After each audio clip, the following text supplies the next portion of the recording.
where do you feel that has been perpetuated? Do you feel it is the white man that has been repeatedly saying that and has made you feel that? Is it coming from Chinese students? Is it coming from other black people? Where's this message you feel come from? Because the message we're being told is that it's all as a result of the white system.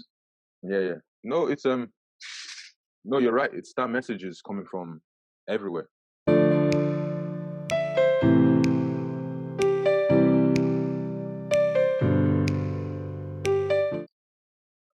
So yes, and for that, and that I think that's how what is managed. That's what helps me cope, or what helps me manage to move around freely, peacefully, being the only black man in a classroom, or the black boy in a classroom full of white folks and other ethnicities.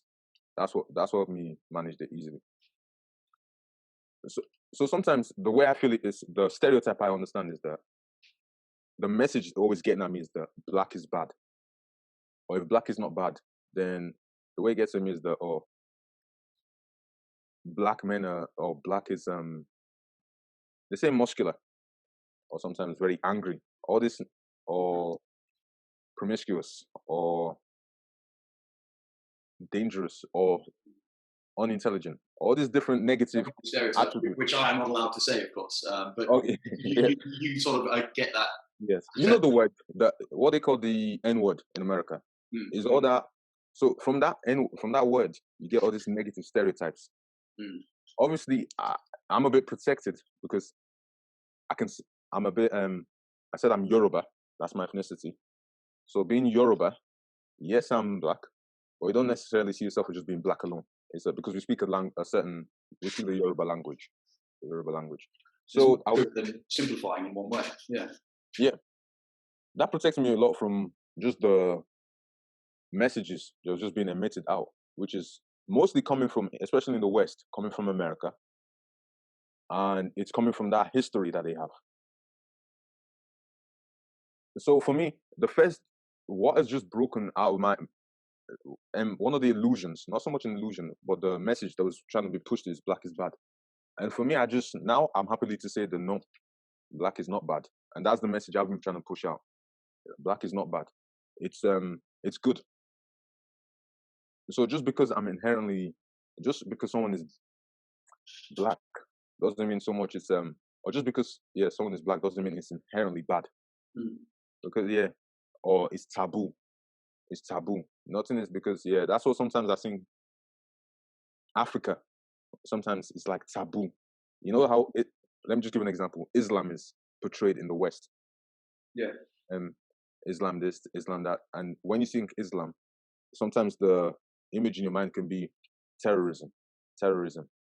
Sometimes I think that's how black is portrayed. When you say black, so taboo. You'll just be thinking taboo. Got you.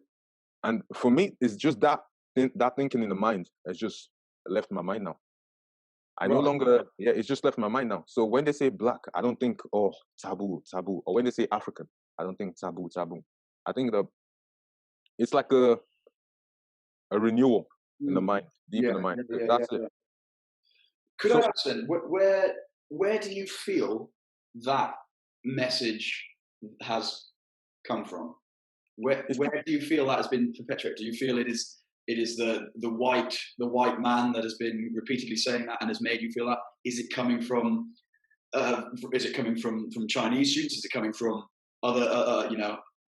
from other black people? Where's this message you feel come from? Because the message we're being told is that it's all as a result of the white system. Yeah. No, it's no, you're right. It's that message is coming from everywhere. Because, and I'll just tell you my own I'll speak personally this time. Please. Because that message of black is bad, it comes a lot from Africans themselves. Really? Yeah, it's quite it's an interesting dynamic. It comes a lot from Africans themselves. Obviously, it comes a lot from sometimes if you just have an encounter, an interaction with an African person, and maybe it could be a bit of a negative experience, you then start to attribute that negative experience to him being black. And that becomes your opinion, and it just spreads around. The reason I'll say it comes from Africans themselves is because basically there's two dominant religions in Africa, and within the African, and it's Christianity and Islam. Now, within Christianity, you have this you have Jesus Christ, and he's the ideal. Within Islam, you also have Allah, Muhammad, and there's a certain ideal that has to be lived up to. There's a certain ideal that has to be lived up to within Christianity and Jesus Christ, and within Islam and Allah. So when that ideal, the thing is, it becomes a bit this. So these are the two religions, and they have their ideal, their heaven, and they have their heaven. So now, when an African fails to live up to that ideal, it creates a deficit in the mind, and that deficit then is attributed towards being black. Or because some of them, I don't really think this way, and I try not to think this way, but I can sense that's the way a lot of religious Africans think, religious Africans. So what we feel is that the ideal to live up to is God, Allah. And if you're not living up to those ideals, then the very African is like, if you're not living up to them ideals, then it's because of, then the cause of you not living up to that ideals can lie within you being black. It's not too, that's just the practical way to view it. So that's where Africans get that message. For example, let's say now a woman in Africa, or even an African woman in the West wants to start growing herbs in a room, herb plants. And during the night, she has to water the plants.